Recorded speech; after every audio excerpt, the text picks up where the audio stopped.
الحمد لله المتوحد بجلال ذاته وكمال صفاته المتقدس في نعوت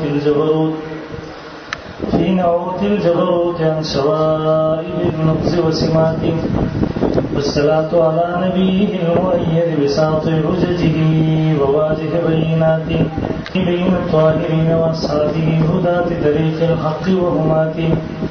أما بعد، فأعوذ بالله من الشيطان الرجيم. بسم الله الرحمن الرحيم. ومن أعرض عن ذكري فإن له معيشة ضنكا ونحشره يوم القيامة أعمى قال رب لم حشرتني أعمى وقد كنت بصيرا قال كذلك أتتك آياتنا فنسيتها وكذلك اليوم تنسى. وقال رسول الله صلى الله عليه وسلم القرآن حجة لك وعليك. اللهم صل على محمد عبدك ورسولك وصل على المؤمنين والمؤمنات والمسلمين والمسلمات. انتہائی واجب الاحترام حضرات علماء کرام، طلباء نظام اور مسلک اہل سنت والجماعت سر تعلق لرونکو دغه علاقې ډېرو غیرتمندو په دین مینو مسلمانانو ورونو او خویندو، زموږ دغه نننی تقریب او پروګرام چې د څو ماشومانو، جینکو او هلکانو د قرآن مجید ختمونه دي، د هغې په خوشحالۍ کې د دې انعقاد شوی دی. محترم علما کرام به زما نه وروسته په دغه موضوع باندې خبره کوي. ما سفرم 5-6 घंटे مسلسل کړی دی، مرۍ مې ټیک نه ده، اواز مې نه راخېږي. محترمو، انتهایی مختصر وخت کې مختصر الفاظو کې څو گزارشات ستاسو په وړاندې ذکر کوم. محترمو، ستاسو توجه غواړم، د رڼا والا که مانه لږه خوا کې د رڼا ښه ویله دا لرې کې مانه هسې ولګوئ، خو د رڼا بنده کوي مانه.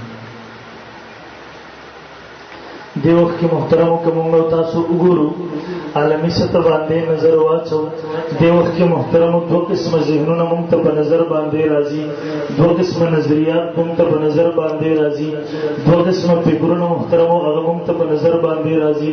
یو محترمو هغه فکر دی، ما او تاسو وګورو نن په دغه معاشره کې د یو فکر او سوچ او نظریې والا نه تپوس وکړو چې د کامیابۍ معیار څه دی او د ناکامۍ معیار څه دی. د یو فکر والا نه کو دنیا کی کامیاب خلق څوک دي او ناکام خلق څوک دي.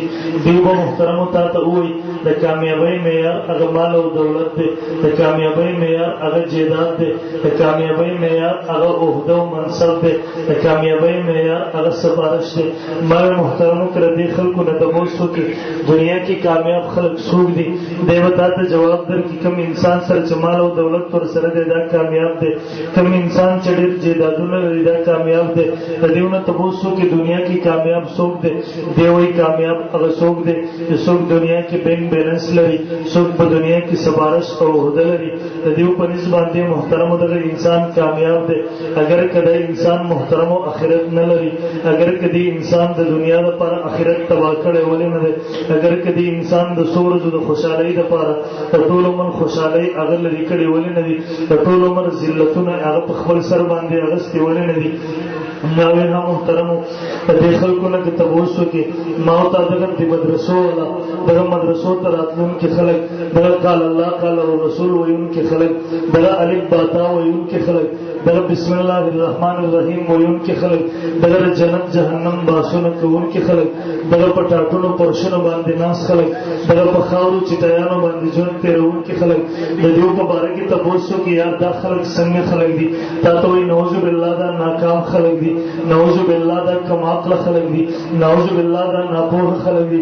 ته تپوس وکړي یار دا ولې کم عقل خلق دی، یار دا ناکام خلق ولې دي، یار دا ناپوه خلق ولې دي؟ دی تا ته جواب درکړي ځکه ګوره 15مه صدۍ ده، خلک سپوږمۍ ته وخاته، دنیا جدید دور کې هغه داخله شوې ده، دنیا څومره ترقي وکړه. دیو نن هم کوم ژوند چې په نظر باندې نه راځي د هغې دپاره ټول مشقتونه په خپل سر باندې اخیستي دي.